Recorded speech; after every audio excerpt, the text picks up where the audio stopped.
ನಮಸ್ತೆ ಎಲ್ಲ ಆಯುಷ್ ಟಿವಿ ವೀಕ್ಷಕರಿಗೆ ಒಂದು ವಿಶೇಷವಾದ ಸಂಚಿಕೆ, ಅದುವೇ ಆಯುಷ್ ಫೋರ್ಸ್ಗೆ ಸ್ವಾಗತ. ಏನು ಆಯುಷ್ ಫೋರ್ಸು? ತಮಗೆಲ್ರಿಗೂ ಗೊತ್ತಿರೋಂಗೆ GWC ಗ್ಲೋಬಲ್ ವೆಲ್ಬೀಯಿಂಗ್ ಕಾನ್ಫರೆನ್ಸ್ 2025ರಲ್ಲಿ ನಾವು ಆಯುಷ್ ಟಿವಿಯಿಂದ ಒಂದು ಪ್ರತಿಜ್ಞೆ ಮಾಡಿದ್ವಿ. ಇಡೀ ಕರ್ನಾಟಕನ ಇಮ್ಯೂನ್ ವೆಲ್ಬೀಯಿಂಗ್ ಮೂವ್ಮೆಂಟ್ ಮಾಡ್ತೀವಿ ಅಂತ. ಅದನ್ನು ಮಾಡೋದು ಯಾರ ಕೈಲಾಗುತ್ತೆ? ಕೇವಲ ನಮ್ಮ ಆಯುಷ್ ಡಾಕ್ಟರ್ಸ್ ಮಾತ್ರ. ಅದಕ್ಕೋಸ್ಕರ ಆ ನಿಟ್ಟಿನಲ್ಲಿ ಆಯುಷ್ ಫೋರ್ಸ್ ಅಂದ್ಬಿಟ್ಟು ನಮ್ಮ ಆಯುಷ್ ಡಾಕ್ಟರ್ಸು ಮೂಲೆಯಲ್ಲೂ ಕರ್ನಾಟಕದ ಎಲ್ಲ ಕಡೆನೂ ಹೋಗಿ ಇಮ್ಯುನಿಟಿ ಹೇಗೆ ಬೂಸ್ಟ್ ಮಾಡೋದು ಅದ್ರ ಬಗ್ಗೆ ಒಂದು ದೊಡ್ಡದಾದಂಥ ಮೂವ್ಮೆಂಟ್ ಶುರು ಆಗ್ತಿದೆ. ಅದೇ ಇಮ್ಯೂನ್ ವೆಲ್ಬೀಯಿಂಗ್ ಮೂವ್ಮೆಂಟ್. ಆ ನಿಟ್ಟಿನಲ್ಲಿ ಆಯುಷ್ ಫೋರ್ಸು ಸ್ಥಾಪನೆ ಆಗಿರೋದು. ಇವತ್ತು ಮೊಟ್ಟ ಮೊದಲನೇ ಎಪಿಸೋಡು ಇದರ ಒಂದು ಬಲ, ಒಂದು ಶಕ್ತಿ ಆಗಿರುವಂಥವ್ರು ಡಾಕ್ಟರ್ ಮೋಹನ್ ಬಿರಾದಾರ್ ಅವರು. ಯಾರು ಇವರು ಅಂದರೆ ನಮ್ಮ ಆಯುಷ್ ಫೆಡರೇಷನ್ ಆಫ್ ಇಂಡಿಯಾದ ಅಧ್ಯಕ್ಷರು. ನಿಜ ಹೇಳ್ಬೇಕಂದ್ರೆ ನಮ್ಮ ಆಯುಷ್ಗೆ ಒಂದು ಸಿಂಹಾಗಿ ನಿಂತಿರುವಂತಹ ವ್ಯಕ್ತಿ. ಕಂಪ್ಲೀಟಾಗಿ ಡೆಡಿಕೇಟ್ ಮಾಡಿದ್ದಾರೆ for the development of the AYUSH. ಅವ್ರದ್ದೇ ಆದಂಥ ಒಂದು ಬಿರಾದಾರ್ ಮಲ್ಟಿ ಸ್ಪೆಷಾಲಿಟಿ ಹಾಸ್ಪಿಟಲ್ ಇದೆ ಮುಧೋಲ್, ಬಾಗಲಕೋಟೆ ಡಿಸ್ಟ್ರಿಕ್ಟಲ್ಲಿ. ಎಂಥ ಸರ್ವಿಸ್ ಮಾಡ್ತಾವ್ರೆ ಅಂದರೆ ನೀವು ಎಲ್ಲೇ ಹೋಗಿ ಆ ಹಾಸ್ಪಿಟ್ಲ್ ಹೆಸರು ನೀವು ಹೇಳಿ ಎಲ್ಲಿ ಬರುತ್ತೆ ಅಂತ ಕೇಳೋ ಅವಶ್ಯಕತೆ ಎಲ್ಲ, ನೇರವಾಗಿ ಅಲ್ಲಿ ಹೋಗಿ ಕರ್ಕೊಂಡು ಹೋಗ್ಬಿಡ್ತಾರೆ. ಯಾಕೆಂದರೆ ಅವ್ರು ಮಾಡ್ತಿರುವಂಥ ಸೇವೆ ಅಪಾರವಾದದ್ದು. ಅವರೊಬ್ಬ ರೋಟರಿಯನ್ ಕೂಡ. ಅವರ ಬಗ್ಗೆ ನಾನು ಹೇಳೋದಕ್ಕಿಂತ ಅವರಲ್ಲೇ ನಾವು ಕೇಳೋಣ. ಸರ್, ನಮ್ಮ ಕಾರ್ಯಕ್ರಮಕ್ಕೆ ಸ್ವಾಗತ. ನಮಸ್ಕಾರ. ಸರ್, ಈಗ ತಾನೇ ನಾವು ಡಿಸ್ಕಷನ್ ಮಾಡಿದ್ವಿ, ಬಟ್ ನಾನು ಹೇಳೋದಕ್ಕಿಂತ ತಮ್ಮ ಜರ್ನಿ ಆಯುಷ್ಗೆ ಸಿಸ್ಟಮ್ ಏನಕ್ಕೆ ಬಂದ್ರಿ, ಹೇಗೆ ನಡೀತಿದೆ ಮತ್ತು ಇಲ್ಲಿವರೆಗೂ ಏನೇನು ನಡೀತಿದೆ ನಿಮ್ಮ ಜರ್ನಿಲೇ ಸ್ವಲ್ಪ ಹೇಳಿ ಸರ್. ನಾನು ಚಿಕ್ಕವನಿದ್ದಾಗನೇ ನಾನೊಬ್ಬ ವೈದ್ಯನಾಗಬೇಕನ್ನುವಂಥದ್ದು ನನ್ನದು ಭಾಳ ಆಸೆ ಇತ್ತು. ಹಾಗೆಯೇ ನಾನು ಪ್ರತಿಭಾವಂತ ವಿದ್ಯಾರ್ಥಿಗಳು ಕೂಡ ಆಗಿದ್ದೆ. ಆಮೇಲೆ ಹೈಸ್ಕೂಲು ಮುಗಿದ ಮೇಲೆ ನಾನು PUCಗೆ ಸೈನ್ಸ್ ತಗೊಂಡು ಒಳ್ಳೆ ಕಾಲೇಜಿನಲ್ಲಿ ಓದಿದರೆ ನನಗೆ ಅನುಕೂಲ ಆಗ್ಬೋದು ಅನ್ನುವಂಥ ದೃಷ್ಟಿಯಿಂದ ಕರ್ನಾಟಕ ಸೈನ್ಸ್ ಕಾಲೇಜು ಧಾರವಾಡದಲ್ಲಿ ನಾನು PUCಯನ್ನು ಮಾಡಿಕೊಂಡು 1974ರಲ್ಲಿ BM ಕಂಕನವಾಡಿ ಆಯುರ್ವೇದ ಮಹಾವಿದ್ಯಾಲಯ ಬೆಳಗಾವದಲ್ಲಿ ನಾನು BSAM ಕೋರ್ಸಿಗೆ ನಾನು ಪ್ರವೇಶವನ್ನು ಪಡೆದೆ. ಅಲ್ಲಿ ನಾನು 5 ವರ್ಷದ್ದು ಇದು ಕೋರ್ಸು, ಆಮೇಲೆ 6 ತಿಂಗಳು ಹೌಸ್ಮನ್ಶಿಪ್ಪು. ಈ 5 ವರ್ಷ ಕೋರ್ಸ್ನಲ್ಲಿ ನಮ್ಮ BM ಕಂಕನವಾಡಿ ಆಯುರ್ವೇದ ಮಹಾವಿದ್ಯಾಲಯ ರಾಜ್ಯದಲ್ಲೇ ಒಂದು ಪ್ರತಿಷ್ಠಿತವಾದಂಥ ಒಂದು ಆಯುರ್ವೇದ ಮಹಾವಿದ್ಯಾಲಯ. ಹಾಗೆ ಕೇವಲ 4-5 ಅಷ್ಟೇ ಸರ್ಕಾರಿ ಮತ್ತು ಖಾಸಗಿಯಲ್ಲಿ 2 ಅಷ್ಟೇ ಆಯುರ್ವೇದ ಕಾಲೇಜುಗಳು ಇದ್ದವು. ಅದರಲ್ಲಿ BM ಕಂಕನವಾಡಿ ಆಯುರ್ವೇದ ಮಹಾವಿದ್ಯಾಲಯ ಒಂದು. ಆ ಮೊದಲು ನಮ್ಮ ಮಹಾವಿದ್ಯಾಲಯದಲ್ಲಿ ತಮ್ಮದೇ ಆದಂಥ ಒಂದು ಸುಸಜ್ಜಿತವಾದಂಥ ಕಾಸ್ಬಾಗದಲ್ಲಿ ಆಸ್ಪತ್ರೆ ಮತ್ತು ಆಯುರ್ವೇದ ಔಷಧಿಗಳನ್ನು ತಯಾರು ಮಾಡುವಂಥ ಒಂದು ಫ್ಯಾಕ್ಟ್ರಿ ಇದ್ದದ್ರಾಗಿದ್ದರಿಂದ ನಮ್ಮೆಲ್ಲ ಆಯುಷ್ ವಿದ್ಯಾರ್ಥಿಗಳಿಗೆ ಅಲ್ಲಿ ಒಂದು ಪ್ರಾಕ್ಟಿಕಲ್ ಎಕ್ಸ್ಪೀರಿಯೆನ್ಸ್ ಆಗಲಿ ಅಥವಾ ಔಷಧಿಗಳನ್ನು ತಯಾರು ಮಾಡುವಂಥ ಅನುಭವ ಆಗಲಿ ಅಥವಾ ಪ್ರಾಕ್ಟಿಕಲ್ಸ್ ಆಗಲಿ ಭಾಳ ವ್ಯವಸ್ಥಿತವಾಗಿ ಒಂದು ಬೋಧನೆ ಮಾಡುವಂಥ ವ್ಯವಸ್ಥೆ ಆ ಕಾಲೇಜಿನಲ್ಲಿ ಇತ್ತು. ಹೀಗಾಗಿ ನನಗೆ ಬಹಳಷ್ಟು ಆಸಕ್ತಿ ಇದರಲ್ಲಿ ಬಂತು. ಅದಾದ ನಂತರ 1980 ಇಸ್ವಿಯಲ್ಲಿ ನನ್ನ ಪದವಿಯನ್ನು ನಾನು ಕೊನೆಯ ವರ್ಷದಲ್ಲಿ ಡಾಕ್ಟರ್ MC ಮೋದಿ ಅವರ ಒಂದು ಬಂಗಾರ ಪದಕದೊಂದಿಗೆ ನನ್ನ ಡಿಗ್ರಿಯನ್ನು ನಾನು ಪಡೆದುಕೊಂಡೆ. ಆಮೇಲೆ 1980 ಇಸ್ವಿಯಲ್ಲಿ ನಮ್ಮ ತಂದೆ ತಾಯಿಗಳ ಇಚ್ಛೆಯಂತೆ ಮುಧೋಳದಲ್ಲಿ ಆಗಸ್ಟ್ 17, 1980 ಇಸ್ವಿಯಿಂದ ನಾನು ನನ್ನ ವೈದ್ಯಕೀಯ ವೃತ್ತಿಯನ್ನು ಮುಧೋಳದಲ್ಲಿ ಇಲ್ಲಿವರೆಗೂ ಸುಮಾರು 43 ವರ್ಷಗಳಿಂದ ನಾನು ನಡೆಸಿಕೊಂಡು ಬರ್ತಾಯಿದ್ದೆ. ಅದ್ಭುತ, ತುಂಬ ರಿಚ್ ಎಕ್ಸ್ಪೀರಿಯೆನ್ಸ್ ಇದೆ. ಬಟ್ ಈ AFIಗೆ ಏನಕ್ಕೆ ಎಂಟ್ರ್ ಆದರೆ, ಏನು AFI ಇದು? ಸ್ವಲ್ಪ ಅದ್ರ ಬಗ್ಗೆ ಒಂಚೂರು ಮಾಹಿತಿ ಕೊಡಿ. ಇದು ಆಯುಷ್ ಫೆಡರೇಷನ್ ಆಫ್ ಇಂಡಿಯಾ ಅನ್ನುವಂಥದ್ದು ನಾವು 2009 ಇಸ್ವಿಯಲ್ಲಿ ಇದನ್ನು ಹುಟ್ಟು ಹಾಕಿದ್ದೀವಿ. ಇದು ಕಾರಣ ಇಷ್ಟೇ, ನಾನು ಪ್ರಾಕ್ಟೀಸ್ ಮಾಡುವಂಥ ಸಂದರ್ಭದಲ್ಲಿ ಆಯುಷ್ ವೈದ್ಯರಿಗೆ ಸರ್ಕಾರಿ, ವಿಶೇಷವಾಗಿ ಸರ್ಕಾರಿ ಕ್ಷೇತ್ರದಲ್ಲಿ ಅಥವಾ ಹಲವಾರು ಬಹಳಷ್ಟು ಮುಂದುವರೆದಂಥ ಅಂತ ತಿಳ್ಕೊಂಡು ಜನ ಇತ್ತು. ನಮ್ಮ ಆಯುಷ್ ವೈದ್ಯರ ಬಗ್ಗೆ ಒಂಥರ ಅಸಡ್ಡೆ ಇತ್ತು. ಈ ಅಸಡ್ಡೆಯನ್ನು ನಾವು, ಅದು ಹ್ಯುಮಿಲೇಷನ್ ಅಂತ ನಾವು ಅಂತೀವಿ, ಅದನ್ನು ನಾವು ಅನುಭವಿಸಿದ್ದೀವಿ. ಆವಾಗ ನನಗೆ ಒಂದು ಯೋಚನೆ ಏನು ಬಂತು ಅಂದರೆ, ನಮ್ಮ ಆಯುಷ್ ವೈದ್ಯರಿಗೆ ಒಂದು ತಮ್ಮದೇ ಆದಂಥ ಒಂದು ವೃತ್ತಿಪರ ಸಂಘಟನೆ ಬೇಕು, ಮತ್ತೊಂದು ವೇದಿಕೆ ಬೇಕು. ಅದರ ಮುಖಾಂತರ ನಮ್ಮೆಲ್ಲ ಆಯುಷ್ ವೈದ್ಯರಿಗೆ ಒಂದು ಗೌರವ ತರುವಂಥ ಒಂದು ವ್ಯವಸ್ಥೆಯನ್ನು, ಸಂಘಟನೆಯನ್ನು ನಾವು ಮಾಡಿದ್ದಾದರೆ ಅಲ್ಲಿ ನಮಗೆ ಆಗ್ತಕ್ಕಂಥ ತೊಂದರೆಗಳು, ಆಮೇಲೆ ನಮಗೆ ಬೇಕಾಗುವಂಥ ವ್ಯವಸ್ಥೆ ಮತ್ತು ಸಾರ್ವಜನಿಕರಲ್ಲಿ ಆಯುಷ್ ವೈದ್ಯರಿಗೆ ಒಂದು ಸರಿಯಾದ ತಿಳುವಳಿಕೆಯನ್ನು ಕೊಡುವಂಥ ಒಂದು ವೃತ್ತಿಪರ ಸಂಘಟನೆಯನ್ನು ಹುಟ್ಟಿ ಹಾಕಬೇಕನ್ನುವಂಥ ದೃಷ್ಟಿಯಿಂದ ಆಗ ನಾವೆಲ್ಲ ಗೆಳೆಯರು, ಆಯುಷ್ ಹಿರಿಯ ವೈದ್ಯರು ರಾಜ್ಯ ಮಟ್ಟದಲ್ಲಿ ಸೇರಿಕೊಂಡು, ಆವಾಗ ನಾನು ಈಗ ನೆನೆಸಬೇಕು ಆ ಸಂದರ್ಭದಲ್ಲಿ ಶ್ರೀ ಶ್ರೀಕಂಠಯ್ಯ ಅನ್ನುವಂಥವರು ನಮ್ಮ ಆಯುಷ್ ಕಮಿಷನರ್ ಆಗಿದ್ದರು. ಅವರ ಒಂದು ಮಾರ್ಗದರ್ಶನದಲ್ಲಿ ಈ ಸಂಸ್ಥೆಯನ್ನು ಕರ್ನಾಟಕ ರಾಜ್ಯದಲ್ಲಿ ಹುಟ್ಟಿ ಹಾಕಿದ್ದೀವಿ. ಆಮೇಲೆ ನಾನು ಈ ಆಯುಷ್ ಫೆಡರೇಷನ್ ಆಫ್ ಇಂಡಿಯಾದ ರಾಜ್ಯದ 3ನೇ ಅಧ್ಯಕ್ಷನಾಗಿ ನಾನು ಈಗ 5 ವರ್ಷಗಳ ಇಂದ ನಾನು ಅದನ್ನು ಸಂಘಟನೆಯನ್ನು ಮುನ್ನಡೆಸ್ಕೊಂಡು ಹೋಗಿ ಬರ್ತಾ ಇದ್ದೇನೆ. ಮತ್ತು ಇದರಿಂದ ಈ ಸಂಘಟನೆ ಮುಖಾಂತರ ಇಡೀ ರಾಜ್ಯದಲ್ಲಿ ಎಲ್ಲ ಆಯುಷ್ ವೈದ್ಯರಿಗೆ ಒಂದು ಸ್ಥೈರ್ಯ ತುಂಬುವಂಥದ್ದು, ಅವರಿಗೆ ದಿನನಿತ್ಯ ಆಗ್ತಕ್ಕಂಥ ತೊಂದರೆಗಳ ಬಗ್ಗೆ ನಮ್ಮ ಆಯುಷ್ ಫೆಡರೇಷನ್ ಆಫ್ ಇಂಡಿಯಾ ಒಂದು ಅವ್ರಿಗೆ ಒಂದು ಧೈರ್ಯ ಕೊಡುವಂಥದ್ದಾಗಲಿ, ವೃತ್ತಿಪರ ಒಂದು ಸಹಾಯ ಮಾಡುವಂಥದ್ದಾಗಲಿ, ಮತ್ತು ನಮ್ಮ ಸಂಘಟನೆ ಮುಖಾಂತರ ಎಲ್ಲ 31 ಜಿಲ್ಲೆಗಳಲ್ಲಿ ಮತ್ತು ಎಲ್ಲ ತಾಲೂಕುಗಳಲ್ಲಿ ನಮ್ಮ ಸಂಘಟನೆ ಬ್ರ್ಯಾಂಚನ್ನು ನಾವು ಅಸ್ತಿತ್ವಕ್ಕೆ ತಂದಿದ್ದೇವೆ. ಅದರ ಮುಖಾಂತರ ಕಾಲಕ್ಕೆ ಕಂಟಿನ್ಯೂಷನ್ ಆಫ್ ಮೆಡಿಕಲ್ ಎಜುಕೇಷನ್ ಅನ್ನುವಂಥ CMEಸು, ಆಮೇಲೆ ಹೆಲ್ತ್ ಕ್ಯಾಂಪ್ಸು, ಇನ್ನಿತರ ಆರೋಗ್ಯಕ್ಕೆ ಸಂಬಂಧಪಟ್ಟ ಹಾಗೆ ಹಲವಾರು ಕಾರ್ಯಕ್ರಮಗಳನ್ನು ನಾವು ಸಾರ್ವಜನಿಕರಿಗೆ ಉಪಯೋಗ ಆಗೋ ರೀತಿಯಲ್ಲಿ ಹಮ್ಮಿಕೊಂಡು ಬರ್ತಾ ಇದ್ದೇವೆ. ಹಾಗೆಯೇ ಸರ್ಕಾರದ ಮಟ್ಟದಲ್ಲಿ ಇರತಕ್ಕಂಥ ಎಲ್ಲ ಸರ್ಕಾರಿ ಕಾರ್ಯಕ್ರಮಗಳಲ್ಲಿ, ಆಯುಷ್ ಪದ್ಧತಿಗೆ ಸಂಬಂಧಪಟ್ಟಂಥ ಎಲ್ಲ ಕಾರ್ಯಕ್ರಮಗಳಲ್ಲಿ, ಸರ್ಕಾರದ ಕಾರ್ಯಕ್ರಮಗಳಲ್ಲಿ ನಮ್ಮ ಆಯುಷ್ ಫೆಡರೇಷನ್ ಆಫ್ ಇಂಡಿಯಾದ ಎಲ್ಲ ಸದಸ್ಯರು ಇಡೀ ರಾಜ್ಯದಾದ್ಯಂತ ಒಳ್ಳೆಯ ಉತ್ಸಾಹದಿಂದ ಅದರಲ್ಲಿ ಪಾಲ್ಗೊಂಡು ನಮ್ಮ ಅಳಿಲು ಸೇವೆಯನ್ನು ನಾವು ಸಮಾಜಕ್ಕೆ ಮಾಡ್ತಾ ಬಂದಿದ್ದೀವಿ. ಅದ್ಭುತ. ನನಗೆ ಒಂದು ಮಾಹಿತಿ ಇದೆ. ಏನಪ್ಪ ಅಂದರೆ, ನಮ್ಮ ದೇಶದ್ದು ಈ ಆಯುಷ್ ಸಿಸ್ಟಮು ಮೂಲೆಯಲ್ಲೂ ಕರ್ನಾಟಕದಲ್ಲಿರೋರು ನಮ್ಮ ಆಯುಷ್ ಡಾಕ್ಟರ್ಸು. ಬಟ್ ಯಾಕೆ ಸರ್ಕಾರದಿಂದ ನಮಗೆ ಪಾಸಿಟಿವ್ ಆದಂಥ ಎನ್ವಿರಾನ್ಮೆಂಟ್ ಇಲ್ಲ, AFA ಬರಲೇಬೇಕಾದಂಥ ಪರಿಸ್ಥಿತಿ ಏನಕ್ಕೆ ಬಂತು ನಿಮ್ಮ ಪ್ರಕಾರ? ಎಲ್ಲಿ ಮಿಸ್ಟೇಕ್ ಆಗಿದೆ? ನಮ್ಮಲ್ಲಿ ಒಂದು ವೃತ್ತಿಪರ ಸಂಘಟನೆ ನಮ್ಮ ಆಯುಷ್ ವೈದ್ಯರಿಗೆ ಇರಲಾರದು ಒಂದು ಮೊದಲೇ ಕೊರತೆ ಇತ್ತು.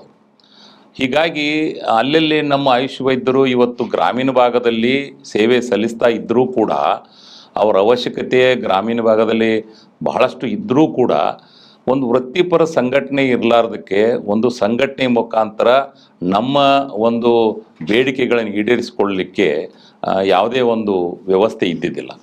ಅವ್ರಿಗೆ ಬೇಕಾಗುವಂಥ ಸೌಲಭ್ಯ ಆಗಲಿ ಅಥವಾ ಏನು ಕಾನೂನಾತ್ಮಕ ತೊಂದರೆಗಳಿದ್ದಾವೆ, ಯಾವಾಗಂದ್ರೆ ಪ್ರಾಥಮಿಕ ಹಂತದ ಚಿಕಿತ್ಸೆಯಲ್ಲಿ ನಮ್ಮ ರೋಗಿಗಳಿಗೆ ಏನು ಪ್ರಾಥಮಿಕ ಹಂತದಲ್ಲಿ ನಮ್ಮ ವೈದ್ಯರು ಚಿಕಿತ್ಸೆ ಕೊಡ್ತಾರೆ, ಅಲ್ಲಿ ಕೆಲವೊಂದು ಕಾನೂನಾತ್ಮಕ ತೊಂದರೆಗಳಿದ್ದಾವೆ. ಅದಕ್ಕೆ ನಮಗೆ ಕಾನೂನಾತ್ಮಕ ಒಂದು ರಕ್ಷಣೆ ನಮ್ಮ ವೈದ್ಯರಿಗೆ ಎಲ್ಲರಿಗೂ ಸಿಗಬೇಕು. ಅವರು ಒಂದು ಭಯ ಬಿಟ್ಟು ಧೈರ್ಯದಿಂದ ಜನರ ಸೇವೆ ಮಾಡಬೇಕು ಅನ್ನೋದೇ ನಮ್ಮ ಉದ್ದೇಶ. ಅದಕ್ಕೋಸ್ಕರ ನಾವು ಸರ್ಕಾರ ಮಟ್ಟದಲ್ಲಿ ಕಾಲಕ್ಕೆ ನಮ್ಗೆ ಆಗ್ತಕ್ಕ ಅನ್ಯಾಯಗಳ ಬಗ್ಗೆ ಪ್ರತಿಭಟನೆ ಮಾಡೋದಾಗಲಿ, ವಿನಂತಿ ಮಾಡ್ಕೊಳ್ಳೋದಾಗಲಿ, ಸಭೆಯನ್ನು ಸೇರಿಕೊಂಡು ನಾವು ಸರ್ಕಾರ ಮಟ್ಟದಲ್ಲಿ ನಮ್ಮ ಪ್ರಯತ್ನವನ್ನು ಮಾಡ್ತಾಯಿದ್ದೀವಿ. ತಮ್ಮ ಹಾಸ್ಪಿಟ್ಲ್ ಬಗ್ಗೆ ಬರೋಣ. ನಾವು ಸ್ವಲ್ಪ ಸಂಶೋಧನೆ ಮಾಡಿದ್ವಿ ನಿಮ್ಮ ಹಾಸ್ಪಿಟ್ಲ್ ಬಗ್ಗೆ. ಬಿರಾದಾರ್ ಮಲ್ಟಿ ಸ್ಪೆಷಾಲಿಟಿ ಹಾಸ್ಪಿಟಲ್ ಏನಕ್ಕಪ್ಪ ಫೇಮಸ್ಸು ಅಂತ ನೋಡಿದಾಗ 2 ವಿಚಾರ ಬಂತು. ಎಲ್ಲೂ ಕ್ಯೂರ್ ಆಗದಿರೋದು ಇಲ್ಲಿ ಕ್ಯೂರ್ ಆಗುತ್ತೆ ಅಂತ. ಕರ್ನಾಟಕದಲ್ಲಿ ಮೂಲೆಯಿಂದ ಬೆಂಗಳೂರಿಂದ ಜನ, ನನಗೆ ಗೊತ್ತಿರೋ ಮಾಹಿತಿ ಪ್ರಕಾರ ಬೆಂಗಳೂರಿಂದ ನಿಮ್ಮ ಮುಧೋಲ್ ಬಾಗಲಕೋಟೆ ಡಿಸ್ಟ್ರಿಕ್ಟ್ ಬರ್ತಾರೆ. ಏನಕ್ಕೆ ಅಂದರೆ, ಒಂದು ಆರ್ಪಿಸು, ಇನ್ನೊಂದು ಡಯಾಬಿಟಿಸು. ಏನು ಸರ್ ನಿಮ್ಮ ವಿಶೇಷತೆ? ಯಾಕೆ ಇಷ್ಟೊಂದು ಡಿಮ್ಯಾಂಡ್ ನಿಮ್ಮ ಹಾಸ್ಪಿಟ್ಲು? ಇದು ನಮ್ಮ ಆಸ್ಪತ್ರೆನೇ ಎಲ್ಲ ಅದು ಕ್ಯೂರ್ ನಾವಿಂದ ಮಾಡ್ತೀವಿ ಅನ್ನುವಂಥದ್ದು ಸ್ವಲ್ಪ ಅತಿಶಯೋಕ್ತಿ ಆಗ್ಬೋದೇನೋ. ಆದರೆ ನಾನು ನೋಡಲಿಕ್ಕಾಗಿ ಇವತ್ತು ಗ್ರಾಮೀಣ ಭಾಗದ ಜನರಿಗೆ ಇತ್ತೀಚೆಗೆ ಈ 20 ವರ್ಷಗಳಲ್ಲಿ ಬಹಳಷ್ಟು ಜನರಿಗೆ ಈ ಸಕ್ಕರೆ ಕಾಯಿಲೆ ಅಥವಾ ಮಧುಮೇಹ ಅಥವಾ ಡಯಾಬಿಟಿಸ್ ಏನು ಅಂತೀವಲ್ಲ, ಇದು ಬಹಳಷ್ಟು ಜನರಿಗೆ ಇದು ಬರ್ತಾ ಇದ್ದು ನಾವು ನೋಡಿದ್ವಿ. 20 ವರ್ಷದಲ್ಲಿ ಬಹಳಷ್ಟು ಜನರು ಇದರಿಂದ ಬಳಲ್ತಾ ಇದ್ದಾರೆ. ನಾನು ಅಭ್ಯಾಸ ಮಾಡಲಿಕ್ಕಾಗಿ ಅಥವಾ ಹಲವಾರು CMEಗಳು ಮತ್ತು ಸಭೆಯಲ್ಲಿ ಅಥವಾ ಕಾನ್ಫರೆನ್ಸ್ನಲ್ಲಿ ನಾನು ಪಡೆದಂಥ ಅನುಭವ ಮತ್ತು ಡಿಸ್ಕಷನ್ನಲ್ಲಿ ಆದಂಥ ಒಂದು ವಿಚಾರ ನಿಮಗೆ ಇಲ್ಲಿ ಹೇಳಲೇಬೇಕು. ಯಾಕಂದರೆ ನಾವು ಆಧುನಿಕ ಮೆಡಿಕಲ್ ಬುಕ್ಸ್ನಲ್ಲಿ ಅಥವಾ ಗ್ರಂಥಗಳಲ್ಲಿ ಇದೊಂದು ಶ್ರೀಮಂತರ ರೋಗ ಮತ್ತು ಸೆಡೆಂಟ್ರಿ ಲೈಫ್ ಸ್ಟೈಲು, ಯಾರು ಚಲನಶೀಲಹೀನರಾಗಿ ಒಂದೇ ಕಡೆ ಕುಂತು ಕೆಲಸ ಮಾಡ್ತಾರೆ, ಸಿಕ್ಕಾಪಟ್ಟೆ ಇರ್ತದೆ, ಊಟ ಭಾಳ ಮಾಡ್ತಾರೆ, ಅವರು ಐಷಾರಾಮ ಜೀವನ ಇದ್ದವ್ರಿಗೆ ಇದು ರೋಗ ಬರ್ತದೆ ಅನ್ನುವಂಥದ್ದು ಪುಸ್ತಕದಲ್ಲಿ ಪಾಶ್ಚಿಮಾತ್ಯ ಮೆಡಿಕಲ್ ಬುಕ್ಸ್ನಲ್ಲಿ ಬರೆದಿದ್ದಾರೆ. ಆದರೆ ನಿಮಗೆ ಆಶ್ಚರ್ಯ ಆಗ್ಬೋದು, ಇವತ್ತು ಗ್ರಾಮೀಣ ಭಾಗದ ಪ್ರತಿಯೊಬ್ಬ ರೈತ ಕೂಲಿ ಕಾರ್ಮಿಕ ಇವತ್ತು ಈ ಒಂದು ರೋಗಕ್ಕೆ ಇವತ್ತು ಬಳಲ್ತಾ ಇದ್ದಾನೆ. ಯಾಕೆ ಬಳಲ್ತಾ ಇದ್ದಾನೆ ನಾವು ವಿಚಾರ ಮಾಡಲಿಕ್ಕಾಗಿ, ಇದು ಕೇವಲ ನಮ್ಮ ಒಂದು ಸೆಡೆಂಟ್ರಿ ಲೈಫ್ ಸ್ಟೈಲ್ನಿಂದ ಬರ್ತಕ್ಕಂಥ ವ್ಯಾಧಿ ಅಲ್ಲ, ಇದಕ್ಕೆ ಇನ್ನೇನೋ ಬೇರೆ ಕಾರಣ ಇದೆ. ಅದು ವಿಶೇಷವಾಗಿ ನಮ್ಮ ಆಹಾರ ಇರ್ಬೋದು, ನಮ್ಮ ವಿಹಾರ ಇರ್ಬೋದು, ನಾವಿರ್ತಕ್ಕಂಥ ಜೀವನ ಪದ್ಧತಿ ಇರ್ಬೋದು, ಇದರಲ್ಲಿ ನಾವು ತಪ್ಪಿ ನಮ್ಮ ಆಹಾರದಲ್ಲಿ ವ್ಯತ್ಯಾಸ ಭಾಳಷ್ಟು ಬಂದದ್ದನ್ನು ನೋಡಿ ಈ ಗ್ರಾಮೀಣ ಭಾಗದ ಜನರಿಗೆ ಈ ರೋಗ ಬರ್ತಾ ಇದ್ದದ್ದನ್ನು ನಾನು ಕಂಡುಕೊಂಡೆ. ಆವಾಗ ನನಗನಿಸ್ತು, ಇವತ್ತು ಅನುಕೂಲಸ್ಥರಿದ್ದವರು ಬೇರೆ ಬೇರೆ ಅದರ ಮೇಲೆ ಇರ್ತಕ್ಕಂಥ ಸ್ಪೆಷಲಿಸ್ಟ್ಗಳ ಕಡೆ ಹೋಗಿ ಟ್ರೀಟ್ಮೆಂಟ್ ತಗೊಂಡು ಅವರು ಗುಣಪಡಿಸ್ಕೋಬೋದು ಅಥವಾ ಅದು ಮೇಂಟೈನ್ ಮಾಡ್ಕೊಂಡು ಹೋಗ್ಬೋದು. ಆದರೆ ಗ್ರಾಮೀಣ ಭಾಗದ ಬಡವರು, ಕೂಲಿ ಕಾರ್ಮಿಕರು, ಕಡು ಬಡವರು ಎಲ್ಲಿ ಹೋಗಬೇಕು? ಅದಕ್ಕೆ ನಾನು ಹೆಚ್ಚು ಅದ್ರ ಬಗ್ಗೆ ಆಸಕ್ತಿಯನ್ನು ವಹಿಸಿ ಅಂಥ ರೋಗಿಗಳಿಗೆ ನಮ್ಮ ಆಸ್ಪತ್ರೆಯಿಂದ ಕನಿಷ್ಠ ಖರ್ಚಿನಲ್ಲಿ ಅವ್ರಿಗೆ ಗುಣಪಡಿಸುವಂಥ ದೃಷ್ಟಿಯಿಂದ ಅಥವಾ ಆ ರೋಗವನ್ನು ಕಂಟ್ರೋಲ್ ಮಾಡುವಂಥ ದೃಷ್ಟಿಯಿಂದ ನಾನು ಭಾಳಷ್ಟು ಸೇವೆಯನ್ನು ಮಾಡ್ತಾ ಬಂದಿದ್ದಕ್ಕೆ ನನ್ನಲ್ಲಿ ಬಹಳಷ್ಟು ಜನ ಅವರು ಬರ್ತಾರೆ. ಹಾಗೆಯೇ ಇನ್ನೊಂದು ತಾವು ಹೇಳಿದ್ರಿ, ಹರ್ಪಿಸ್ ಜೋಸ್ಟರ್ ಅಂತ ತಿಳ್ಕೊಂಡು, ಇದಕ್ಕೆ ನಾವು ಸರ್ಪ ಸುತ್ತ ಅಂತೀವಿ, ಸರ್ಪ ಹುಣ್ಣು ಅಂತ ಕರಿತೀವಿ ನಾವು ಆಡು ಭಾಷೆಯಲ್ಲಿ. ಇದು ಇತ್ತೀಚೆಗೆ ಇದು ಒಂದು ವೈರಲ್ ಡಿಸೀಸು, ಇದು ವೈರಸ್ನಿಂದ ಬರ್ತಕ್ಕಂಥದ್ದು. ಹರ್ಪಿಸ್ ಅಂತ ವೈರಸ್ನಿಂದ ಇದು ಬರ್ತದೆ. ವಿಶೇಷವಾಗಿ ಇದು ಯಾರಲ್ಲಿ ಬರ್ತದೆ, ಯಾರಲ್ಲಿ ರೋಗ ಪ್ರತಿರೋಧಕ ಶಕ್ತಿ ಕಡಿಮೆ ಆಗಿರ್ತದೆ, ಹಲವಾರು ಕಾರಣಗಳಿಂದ ಬೇರೆ ಬೇರೆ ವ್ಯಾಧಿಗಳು ಅವರಲ್ಲಿ ಶರೀರದಲ್ಲಿ ಇರೋದರಿಂದ ಈ ರೋಗ ಪ್ರತಿರೋಧಕ ಶಕ್ತಿ ಕಡಿಮೆಯಾಗಿ ಈ ರೋಗ ಇವತ್ತು ಬರ್ತಾ ಇದೆ. ಇತ್ತೀಚೆಗೆ ಅದು 10 ವರ್ಷದ ಈಚೆಗೆ ಭಾಳಷ್ಟು ಜನರಿಗೆ, ಚಿಕ್ಕ ಮಕ್ಕಳಿಗೆ, ವಯೋವೃದ್ಧರಿಗೆ ಮತ್ತು ವಿಶೇಷವಾಗಿ ಈ ರೋಗ ಪ್ರತಿರೋಧಕ ಶಕ್ತಿ ಕಡಿಮೆ ಇದ್ದವ್ರಿಗೆ ಈ ರೋಗ ಇವತ್ತು ಬರ್ತಾ ಇದೆ. ಅದನ್ನು ನಾವು ವ್ಯವಸ್ಥಿತವಾಗಿ ಉಪಚಾರ ಮಾಡಿದಾಗ ಭಾಳಷ್ಟು ಜನರಿಗೆ ಗುಣ ಹೊಂದಿದ್ದನ್ನು ಪೇಷಂಟನ್ನು ಪೇಷಂಟ್ಗೆ ಹೇಳಿ ಮತ್ತೊಬ್ಬರಿಗೆ ಹೇಳಿ ಈ ರೀತಿ ಅದು ಎಲ್ಲರಿಗೂ ಪ್ರಚಾರ ಆಗಿ ಮತ್ತು ಕಡಿಮೆ ವೆಚ್ಚದಲ್ಲಿ ಗುಣ ಆಗಿದ್ದನ್ನು ಕಂಡುಕೊಂಡು ತಮ್ಮಷ್ಟು ತಾವ ಜನ ಬೇರೆ ಬೇರೆ ಕಡೆಯಿಂದ ಬರ್ತಾರೆ. ಅದು ನನ್ನ ಸೌಭಾಗ್ಯನೂ ಕೂಡ. ಅವರ ಸೇವೆ ಮಾಡಲಿಕ್ಕೆ ನನಗೆ ಭಾಳ ಸಂತೋಷ ಅನ್ನಿಸ್ತದೆ. ಅವ್ರು ಗುಣ ಹೊಂದಿದ್ದನ್ನು ಬಂದು ಅವರು ಸಂತೋಷ ನಮ್ಮ ಮುಂದೆ ವ್ಯಕ್ತ ಮಾಡಿದಾಗ ನನಗೆ ಭಾಳಷ್ಟು ಒಂದು ಆನಂದ ಆಗ್ತಾಯಿದೆ. ನೋಡಿ, ಈ ಸಂದರ್ಭದಲ್ಲಿ ವಿಚಾರ ಹೇಳಬೇಕು, ಇವರು ವರ್ಡ್ ಆಫ್ ಮೌತಿಂದ ಜನ ಬರ್ತಾವ್ರೆ ಅಂತಂದರು. ನನಗೆ ಗೊತ್ತಿರೋ ಮಾಹಿತಿ ಪ್ರಕಾರ ಇವ್ರು ಹಾಸ್ಪಿಟ್ಲಿಗೆ ಎಲ್ಲೂ ಅಡ್ವರ್ಟೈಸ್ಮೆಂಟೇ ಮಾಡಲ್ಲ. ಯಾಕೆ ವರ್ಡ್ ಆಫ್ ಮೌತು ಅಂದರೆ, ಬೇಸಿಕಲಿ ಇವರೊಬ್ಬ ರೋಟೇರಿಯನ್ನವರು. ರೋಟ್ರಿ ಕ್ಲಬ್ಬಲ್ಲಿ ಅಪಾರವಾದಂಥ ಸೇವೆ ಮಾಡಿದ್ದಾರೆ. ಆ ಸೇವೆ ಮನೋಭಾವ ಇಲ್ಲೂ ಕೂಡ ನಾವು ಕಾಣ್ಬೋದು. ಸರ್, ರೋಟ್ರಿ ಜರ್ನಿ ಬಗ್ಗೆ ಒಂಚೂರು ಬ್ರೀಫಾಗಿ ಹೇಳ್ಬಿಡಿ ಸರ್. ನಾನು ಮೊದಲಿಂದ ಸಮಾಜ ಸೇವೆಯಲ್ಲಿ ನನ್ನ ಸ್ಕೂಲ್ ಡೇಸ್ನಿಂದನ ಸಾರ್ವಜನಿಕ ಅಥವಾ ಸಾಂಸ್ಕೃತಿಕ ಚಟುವಟಿಕೆಗಳಲ್ಲಿ ನನ್ನಷ್ಟು ನಾನು ಭಾಳ ಭಾಗವಹಿಸ್ತಿದ್ದೆ. ಅದೊಂದು ನನ್ನ ಸೌಭಾಗ್ಯ. 1982ನೇ ಇಸ್ವಿಯಲ್ಲಿ ರೋಟ್ರಿ ಸಂಸ್ಥೆ ಮುಧೋಳದವರು ನನ್ನ ಸದಸ್ಯ ಆಗಲಿಕ್ಕೆ ನನಗೆ ಆಮಂತ್ರಣ ಕೊಟ್ಟರು.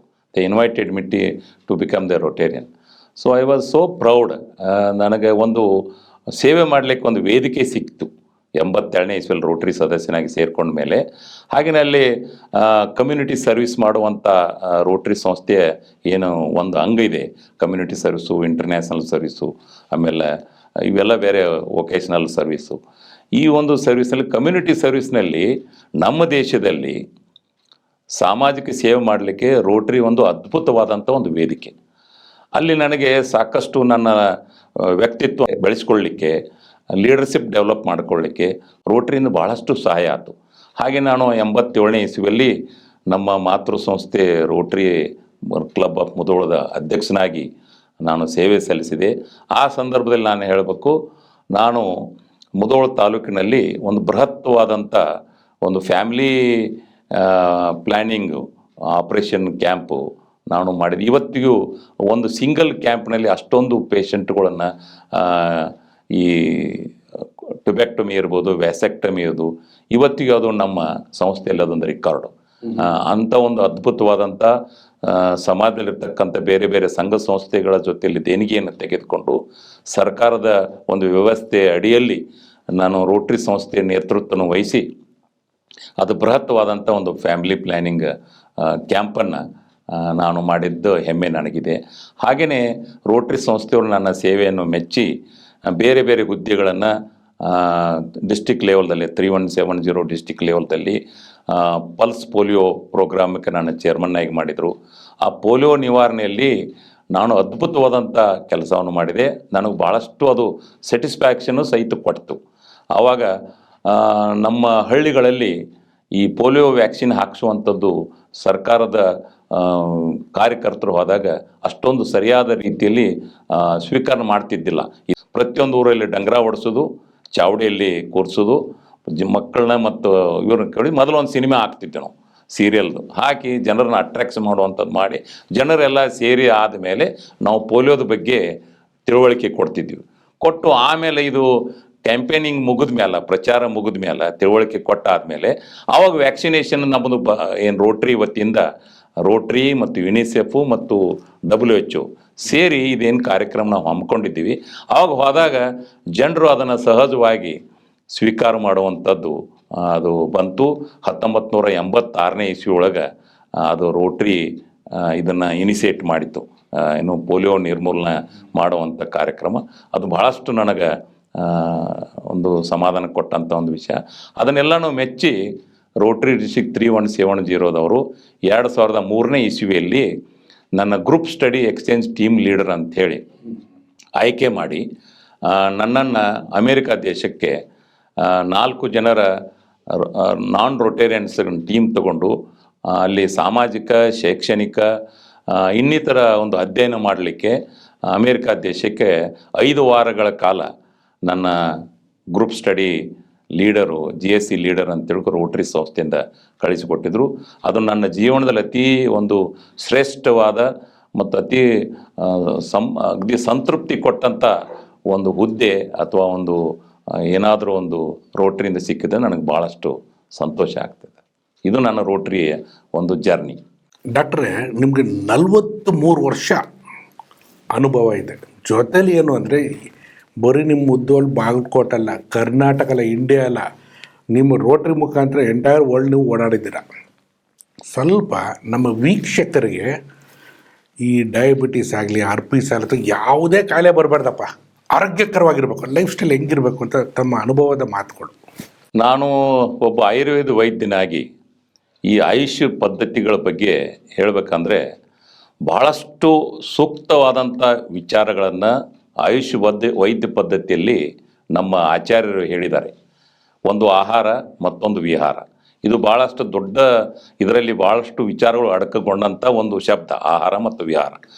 ಇತ್ತೀಚೆಗೆ ಆಹಾರದಲ್ಲಿ ಏನಾಗಿದೆ, ನಮ್ಮ ಜನರಲ್ಲಿ ನಾವು ಕೇವಲ ಕಾರ್ಬೋಹೈಡ್ರೇಟನ್ನು ತಿನ್ನುವಂಥದ್ದು ಹೆಚ್ಚಾಗಿದೆ.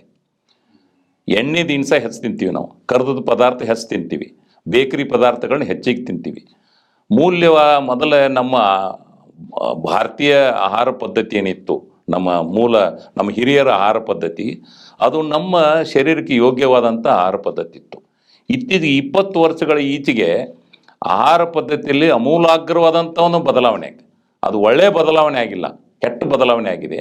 ಇವು ಚಿಕ್ಕ ಮಕ್ಕಳು ಹಿಡ್ಕೊಂಡು ಬೊಜ್ಜು ಅನ್ನುವಂಥದ್ದು, ಶರೀರದಲ್ಲಿ ಬೇಡಾದ ಒಂದು ಬೊಜ್ಜು ಅಲ್ಲಿ ಕೂಡಿಕೊಂಡು ವಜನ್ ಹೆಚ್ಚಾಗಿ ತೂಕ ಹೆಚ್ಚಾದ ಮೇಲೆ ಈ ವ್ಯಾಧಿಗಳು, ವಿಶೇಷವಾಗಿ ಡಯಾಬಿಟಿಸು, ಬ್ಲಡ್ ಪ್ರೆಷರು ಇವೆಲ್ಲ ಬಂದ ಮೇಲೆ ಅದರ ಹಿಂದೆ ಕಿಡ್ನಿ ಡಿಸೀಸು, ಹಾರ್ಟ್ ಡಿಸೀಸು, ಆಮೇಲೆ ಆರ್ಥ್ರೈಟಿಸು ಅಥವಾ ಸಂಧಿವಾತ ಇವೆಲ್ಲವೂ ಹೆಚ್ಚಾಗ್ತವೆ. ಅದಕ್ಕೆ ನಾವು ಮುಖ್ಯವಾಗಿ ಒಂದು ಎಕ್ಸಸೈಸ್ ಅಥವಾ ವ್ಯಾಯಾಮ, ನಾವು ಚಲನಶೀಲರಾಗಿರಬೇಕು, ವ್ಯಾಯಾಮ ಮಾಡಬೇಕು. ಮೊದಲೇದು ಯಾವುದೇ ಒಂದು ವ್ಯಕ್ತಿ ಪ್ರತಿನಿತ್ಯ ತನ್ನ ಶರೀರದ ಬಗ್ಗೆ ಗಮನ ಕೊಟ್ಟು ತಾನು ಯಾವುದೇ ರೀತಿ ತನಗಾಗುವ ರೀತಿಯಲ್ಲಿ ವ್ಯಾಯಾಮ ಮಾಡಬೇಕು. ಅದು ಯೋಗ ಇರ್ಬೋದು, ಅಥವಾ ಆಸನಗಳು ಇರ್ಬೋದು, ಪ್ರಾಣಾಯಾಮಗಳು ಇರ್ಬೋದು, ಅಥವಾ ಶಾರೀರಿಕ ಶ್ರಮ ಪಡುವಂಥ ಯಾವುದೇ ಉದ್ಯೋಗ ಇರ್ಬೋದು, ಆಟ ಪಾಠ ಇರ್ಬೋದು, ಎಲ್ಲದರಲ್ಲಿಯೂ ಸಹಿತ ನಾವು ಸಕ್ರಿಯವಾಗಿ ಇದರಲ್ಲಿ ಭಾಗಿಯಾಗುವ ಮೂಲಕ ನಮ್ಮ ಶರೀರದಲ್ಲಿ ಚಯಾಪಚಯ ಏನು ಕ್ರಿಯೆ ಇರ್ತದೆ ಅದಕ್ಕೆ ಉತ್ತೇಜನ ಕೊಡುವಂಥ ರೀತಿಯಲ್ಲಿ ಶಾರೀರಿಕ ಚಟುವಟಿಕೆಗಳು ಇರಬೇಕು. ಹಾಗೆಯೇ ಆಹಾರದಲ್ಲಿ ನಾವು ಇತ್ತೀಚೆಗೆ ಹೊಸ ಸಂಶೋಧನೆಗಳ ಪ್ರಕಾರ ಎಡಿಬಲ್ ಆಯಿಲ್ ಯೂಸೇಜ್ ಏನಿದೆ ಅಥವಾ ಅಡುಗೆ ಎಣ್ಣೆಯನ್ನು ಉಪಯೋಗ ಮಾಡ್ತೀವಿ, ಆ ಅಡುಗೆ ಎಣ್ಣೆಯನ್ನು ಅಡುಗೆ ಮನೆಯಲ್ಲಿ ಇರ್ತಕ್ಕಂಥ ನಮ್ಮ ತಾಯಂದಿರು, ಸಹೋದರಿಯರು ಇವರೇನಿದ್ದಾರೆ, ಇಡೀ ಕುಟುಂಬದ ಆರೋಗ್ಯ ಅವ್ರ ಕೈಯಲ್ಲಿ ಇರ್ತದೆ. ಎಷ್ಟು ಎಣ್ಣೆ ನಾವು ಅಡುಗೆಗೆ ಹಾಕಬೇಕು, ಯಾವ್ಯಾವ ಪದಾರ್ಥದಲ್ಲಿ ಏನೇನು ಪೌಷ್ಟಿಕಾಂಶಗಳು ಇರ್ತಾವ ಅನ್ನುವಂಥದ್ದನ್ನು ತಾಯಂದಿರು, ಸಹೋದರರು ವಿಚಾರ ಮಾಡಿ ತಮ್ಮ ಮಕ್ಕಳಿಗೆ, ತಮ್ಮ ಯಜಮಾನರಿಗೆ, ಮನೆಯಲ್ಲಿ ಇರ್ತಕ್ಕಂಥ ಹಿರಿಯರಿಗೆ ಆಹಾರ ತಯಾರು ಮಾಡಿ ಕೊಟ್ಟದ್ದಾದರೆ ಈ ರೋಗಗಳನ್ನು ಹತೋಟಿಯಲ್ಲಿ ತರಲಿಕ್ಕೆ ಸಾಧ್ಯ ಇದೆ. ಅಂದರೆ ಹೆಣ್ಮಕ್ಳೇ ಡಾಕ್ಟರ್ ಆಗಬೇಕು. ಅಡುಗೆ ಮನೆಯಲ್ಲಿಂದ ಆಹಾರ ತಯಾರಾಗೋದು. ಮತ್ತು ಇತ್ತೀಚೆಗೆ ಭಾಳಷ್ಟು ಜನ ಹೊರಗೆ ತಿನ್ನುವಂಥದ್ದು ಅನಿವಾರ್ಯನೂ ಕೂಡ. ಕೆಲವು ಜನರಿಗೆ ಏನೋ ನೌಕರಿ ಮಾಡ್ತಿರ್ತಾರ, ವ್ಯವಸ್ಥೆ ಇರೋದಿಲ್ಲ, ಅನಿವಾರ್ಯನೂ ಕೂಡ. ಇದು ಸಾರ್ವಜನಿಕರ ಜವಾಬ್ದಾರಿನೂ ಕೂಡ. ಇವತ್ತು ಹೋಟೆಲ್ ಇಂಡಸ್ಟ್ರಿ ಇರ್ಬೋದು, ಇನ್ನಿತರ ಊಟ ಕೊಡುವಂಥ ವ್ಯವಸ್ಥೆ ಇದ್ದಂಥ ಏನು ಹೋಟೆಲ್ಸ್ಗಳಿದಾವೆ, ಅವರು ಸಹಿತ ನಾವು ಸಮಾಜಕ್ಕೆ ಅಥವಾ ನಮ್ಮಲ್ಲಿ ಬರ್ತಕ್ಕಂಥ ಒಂದು ಗ್ರಾಹಕರಿಗೆ ಆರೋಗ್ಯಪೂರ್ಣವಾದಂಥ ಒಂದು ಆಹಾರ ಕೊಡಬೇಕಲ್ಲ. ನಾವು ಕೇವಲ ಅವರ ಲಾಭ ಅಥವಾ ಅವ್ರ ಉದ್ಯೋಗ ಒಂದು ಕಡೆ ಒಂದು ಭಾಗ ಆದರೆ, ನಿಮ್ಮ ಆರೋಗ್ಯವಂತ ಸಮಾಜ ಇದ್ರೇ ತಾನೇ ತಮಗೆ ಗಿರಾಕಿ ಬರೋದಾಗಲಿ, ಸಮಾಜದಲ್ಲಿ ಇರ್ತಕ್ಕಂಥ ಜನರು ಸರಿಯಾಗಿ ಇರಬೇಕಾದ್ರೆ ಅವ್ರಿಗೂ ಸಹಿತ ಅಷ್ಟೇ ಜವಾಬ್ದಾರಿ ಇರ್ತದೆ. ಇವತ್ತು ನಾನು 70 ವರ್ಷ, ನನಗೆ ಯಾವುದೇ ಜಾಯಿಂಟ್ ಪೇನ್ ಇಲ್ಲ, ಡಯಾಬಿಟಿಸ್ ಇಲ್ಲ, ಬ್ಲಡ್ ಪ್ರೆಷರ್ ಇಲ್ಲ, ಯಾವುದೇ ರೀತಿಯಿಂದ ಗುಳಿಗೆ ತಗೊಳ್ಳುವಂಥ ವ್ಯಾಧಿಗಳಿಲ್ಲ. ಅದು ಕೇವಲ ನನ್ನಲ್ಲಿ ಆಹಾರ ಪದ್ಧತಿ ಮತ್ತು ನಾನು ದಿನನಿತ್ಯ ನನ್ನ ಶಾರೀರಿಕ ಚಟುವಟಿಕೆಯನ್ನು ಮಾಡ್ತೀನಿ. ಆಟ ಇರ್ಬೋದು, ನಡಿಗೆ ಇರ್ಬೋದು, ಓಟ ಇರ್ಬೋದು, ಇದರ ಮೂಲಕ ನನ್ನ ಆರೋಗ್ಯವನ್ನು ನಾನು ಕಾಪಾಡಿಕೊಳ್ಳಿಕ್ಕೆ ಸಾಧ್ಯ ಆಗಿದೆ. ಅದನ್ನೇ ನಾನು ಜನರಿಗೆ ಬಯಸ್ತೇನೆ. ಡಾಕ್ಟರ್, ಈ ಸಂದರ್ಭದಲ್ಲಿ ತಮ್ಮ ಶ್ರೀಮಂತ ಅನುಭವ ಮತ್ತು ಆಯುಷ್ ಫೋರ್ಸ್ಗೆ ಮೂಲ ನೀವು, ಶಕ್ತಿ ನೀವು, ಹೆಂಗಿದ್ದನ್ನು ತೊಗೊಂಡೋಗ್ತೀರಿ ಮೂಮೆಂಟು?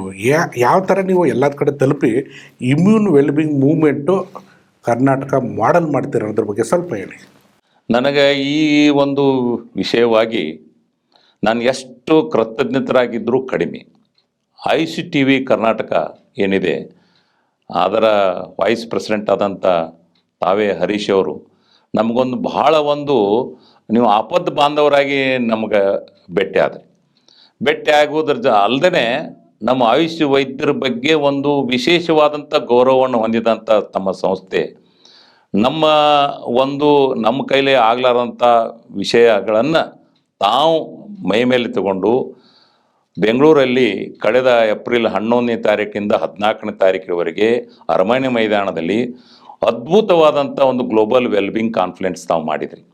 ದೇಶದಲ್ಲಿ ಇರ್ತಕ್ಕಂಥ ಹಲವಾರು ತಜ್ಞ ವೈದ್ಯರನ್ನ ಕರೆಸಿದ್ರಿ, ಹಲವಾರು ಚರ್ಚೆಗಳಾದವು, ವಿಷಯಗಳ ಮಂಡನೆ ಆದವು. ನಮ್ಮೆಲ್ಲ ಆಯುಷ್ ವೈದ್ಯರಿಗೆ ಅದು ದೊಡ್ಡ ಒಂದು ಹಬ್ಬ. ವಿಶೇಷವಾಗಿ ನಮ್ಮ ಆಯುರ್ವೇದ ವಿಷಯಗಳ ಬಗ್ಗೆ ತಜ್ಞರಿಂದ ಕೇಳುವಂಥ ಒಂದು ಅವಕಾಶವನ್ನು ತಾವು ಕಲ್ಪಿಸಿಕೊಟ್ರಿ. ಆವಾಗನೇ ತಾವು ಆರೋಗ್ಯ ಮಂತ್ರಿಗಳು ನಮ್ಮ ಕಾರ್ಯಕ್ರಮಕ್ಕೆ ಬಂದಾಗ ಆಯುಷ್ ಫೋರ್ಸ್ ಬಗ್ಗೆ ಚರ್ಚೆ ಆಯಿತು. ಆ ಆಯುಷ್ ಫೋರ್ಸನ್ನು ಚರ್ಚೆ ಆಗಿ ಅದನ್ನು ಆರಂಭ ಮಾಡುವಂಥ ದೃಷ್ಟಿಯಿಂದ ಅದನ್ನು ತಾವು ಇಟ್ರಿ. ಆದರೆ ಯಾವ ಒಂದು ವಿಶ್ವಾಸ ಮೇಲೆ ತಾವಿಟ್ರಿ? ಆಯುಷ್ ಫೆಡರೇಷನ್ ಆಫ್ ಇಂಡಿಯಾ ನಮ್ದು ಏನು ಸಂಸ್ಥೆ ಇದೆ, ಇದು ಆಯುಷ್ ವೈದ್ಯರ ಒಂದು ಪ್ರಾತಿನಿಧಿಕ ಸಂಸ್ಥೆ ಇರೋದರಿಂದ ತಮ್ಮ ಗ್ಲೋಬಲ್ ವೆಲ್ಬಿಂಗ್ ಕಾನ್ಫರೆನ್ಸ್ ಮುಖಾಂತರ ಈ ವೆಲ್ಬಿಂಗ್ ಸಮಾಜದಲ್ಲಿ ಎಲ್ಲರಿಗೂ ಒಳ್ಳೆಯ ಆರೋಗ್ಯ ಸಿಗಬೇಕು, ಇಮ್ಯುನಿಟಿ ಬೂಸ್ಟ್ ಆಗಬೇಕು ಅನ್ನುವಂಥ ದೃಷ್ಟಿಯಿಂದ ತಾವೇನು ಒಂದು ವಿಚಾರ ಇಟ್ಕೊಂಡು ಹೊಂಟ್ರಿ. ಇದೊಂದು ಒಳ್ಳೆಯ ಅವಕಾಶ ನಮ್ಮ ಆಯುಷ್ ವೈದ್ಯರಿಗೆ. ಇಡೀ ರಾಜ್ಯದಲ್ಲಿ ಮೂಲೆಯಲ್ಲಿ ನಮ್ಮ ಆಯುಷ್ ವೈದ್ಯರಿದ್ದಾರೆ. ತಮ್ಮ ಸಹಕಾರದೊಂದಿಗೆ ಈ ಒಂದು ತಮ್ಮದೇನು ಒಂದು ಚಳವಳಿ ಇದೆ, ಇದೇನು ಮೂಮೆಂಟ್ ಇದೆ, ಗ್ಲೋಬಲ್ ವೆಲ್ಬಿಂಗ್ ಕಾನ್ಫರೆನ್ಸ್ ಮುಖಾಂತರ ಪ್ರತಿಯೊಬ್ಬರಿಗೂ ಆರೋಗ್ಯ ಸಿಗಬೇಕು, ಅದು ಆಯುಷ್ ಸಿಸ್ಟಮ್ನಲ್ಲಿ ಅದೇ ಆ ಒಂದು ಪದ್ಧತಿಯಿಂದ ಇದು ಸಾಧ್ಯ ಆಗ್ತಿತ್ತು ಅನ್ನುವಂಥದ್ದು ತಾವು ಮನಗಂಡಿರಿ. ಅದಕ್ಕೆ ನಮ್ಗೆ ಆಯುಷ್ ವೈದ್ಯರು ತಮ್ಮ ಜೊತೆಯಲ್ಲಿ ನಾವು ಕೈ ಜೋಡಿಸಿ ಈ ಆಯುಷ್ ಫೋರ್ಸ್ನಲ್ಲಿ ನಮ್ಮ ಎಲ್ಲ ಆಯುಷ್ ವೈದ್ಯರು ರಾಜ್ಯದಾದ್ಯಂತ ಕೈ ಜೋಡಿಸಿ ರಾಜ್ಯದ ಮೂಲೆಗಳಿಗೆ ಸರ್ಕಾರದ ಕಾರ್ಯಕ್ರಮಗಳು ಇರೋದು ಆಯುಷ್ಗೆ ಸಂಬಂಧಪಟ್ಟಂತೆ ತಮ್ಮ ಒಂದು ಏನು ಕಾರ್ಯಕ್ರಮ ಇದೆ ಎಲ್ಲರಿಗೂ ಒಳ್ಳೆಯ ಆರೋಗ್ಯ ಕೊಡಬೇಕನ್ನುವಂಥ ಒಂದು ವಿಚಾರದಿಂದ ಈ ಆಯುಷ್ ಪದ್ಧತಿಗಳ ಮುಖಾಂತರ ಕೊಡಬೇಕನ್ನುವಂಥದ್ದು ತಮ್ಮದೇನು ವಿಚಾರ ಇದೆ ಅದಕ್ಕೆ ಸಂಪೂರ್ಣವಾದಂಥ ಸಹಕಾರ ನಾವು ಕೊಡ್ತೀವಿ. ಅದಕ್ಕೆ ತಮ್ಮ ಆಯುಷ್ ಟಿ ವಿಯ ಏನು ತಾವು ಇದೀರಿ ಹರೀಶ್ ಅವರೇ, ಇದೊಂದು ಒಳ್ಳೆಯ ನಮಗೊಂದು ಶಕ್ತಿ ತಂದಿದೆ. ನಮ್ಮ ಎಲ್ಲ ಆಯುಷ್ ವೈದ್ಯರು ತಮ್ಮ ಜೊತೆಯಲ್ಲಿರ್ತಾರೆ. ಪ್ರತಿಯೊಂದು ಮೂಲೆಯಲ್ಲಿ ಪ್ರತಿಯೊಂದು ತಾಲೂಕು ಜಿಲ್ಲೆಗಳಲ್ಲಿ ಈ ಆಯುಷ್ ಫೋರ್ಸನ್ನು ನಮ್ಮ ಆಯುಷ್ ವೈದ್ಯರ ಮುಖಾಂತರ ಸಾರ್ವಜನಿಕರಿಗೆ ಒಳ್ಳೆಯ ಕಾರ್ಯಕ್ರಮಗಳನ್ನು ಕೊಟ್ಟು ಅವ್ರ ಇಮ್ಯುನಿಟಿ ಬೂಸ್ಟ್ ಮಾಡುವಂಥ ಕೆಲಸವನ್ನು ಖಂಡಿತ ನಾವು ಮಾಡ್ತೀವಿ. ಮತ್ತು ಅದು ತಮ್ಮ ನೇತೃತ್ವದಲ್ಲಿ ಆಯುಷ್ ಟಿ ವಿಯ ಮಾಧ್ಯಮದ ಮುಖಾಂತರ ಅದು ಹಾಗೇ ಆಗ್ತೈತೆ ಅನ್ನುವಂಥ ಒಂದು ಆತ್ಮವಿಶ್ವಾಸ ನನ್ನಲ್ಲಿದೆ. ವೀಕ್ಷಕರೇ, ಈಗ ನೋಡಿ ಒಂದು ಆನೆಯ ಶಕ್ತಿ ಬಂತು. ಏನಕ್ಕೆ ಅಂದರೆ ನಿಮ್ಗೆ ಹೇಳ್ತಾನೆ ಇದ್ದೆ, ಆಯುಷ್ ಡಾಕ್ಟರ್ಸ್ ಮನಸ್ಸು ಮಾಡಿದ್ರೆ ನಿಜವಾಗ್ಲೂ ಹೇಳ್ತೀನಿ ಯಾವುದೇ ರೋಗ ರುಜಿನಗಳು ಇರಲ್ಲ. ಯಾಕಂದ್ರೆ ಇಮ್ಯುನಿಟಿ ಅಂದರೆ ರೋಗ ನಿರೋಧಕ ಶಕ್ತಿ ಆ್ಯಕ್ಟಿವಿಟಿಗೆ ಮಾಡೋದಕ್ಕೆ ಮೂಲ ಸೀಕ್ರೆಟ್ ಅನ್ನೋ ರೂಟು ನಮ್ಮ ಆಯುಷ್ ಸಿಸ್ಟಮಲ್ಲಿ ಸಿಗುತ್ತೆ. ಬಟ್ ಇದನ್ನೇನೋ ನಾವು ಮಾಡೋಕ್ಕೆ ರೆಡಿ ಇದ್ದೀವಿ, ತೊಗೊಳಕ್ಕೆ ನೀವು ರೆಡಿ ಇದ್ದೀರಾ. ಅವೆರಡು ಬ್ರಿಡ್ಜ್ನ ಕನ್ಫರ್ಮ್ ಆಗಿ ಕಮಿಟ್ಮೆಂಟ್ ಆಗಿ ನಿಂತ್ಕೊಳ್ಳುವಂಥ ಒಂದು ಶಕ್ತಿ ನಮ್ಮ ಆಯುಷ್ ಫೆಡರೇಷನ್ ಆಫ್ ಇಂಡಿಯಾ ಅವರ ಅಧ್ಯಕ್ಷರಾದಂತಹ ಡಾಕ್ಟರ್ ಮೋಹನ್ ಬಿರಾದರ್ ಅವರು ಇವತ್ತು ತಮ್ಮ ಮುಂದೆ ಕಮಿಟ್ಮೆಂಟ್ ಕೊಟ್ಟಿದ್ದಾರೆ. ಒಟ್ಟಿಗೆ ನಾವು ನಿಮ್ಮ ಜೊತೆಲಿದ್ದೀವಿ, ನೀವು ನಮ್ಮ ಜೊತೆಲಿ ಇದ್ದೀರಲ್ವಾ? ಸೊ ನೀವು ಇದ್ದೀರಾ ಅಂತ ಒಂದು ನಂಬಿಕೆ ಮೇಲೆ ಒಂದು ವಿಶೇಷ ಸಂಚಿಕೆಯಲ್ಲಿ ತಾವು ಬಂದಿದ್ದಕ್ಕೆ ಡಾಕ್ಟ್ರೇ ನಮಸ್ಕಾರಗಳು. ನಮಗೂ ನಮಸ್ಕಾರ, ಧನ್ಯವಾದ.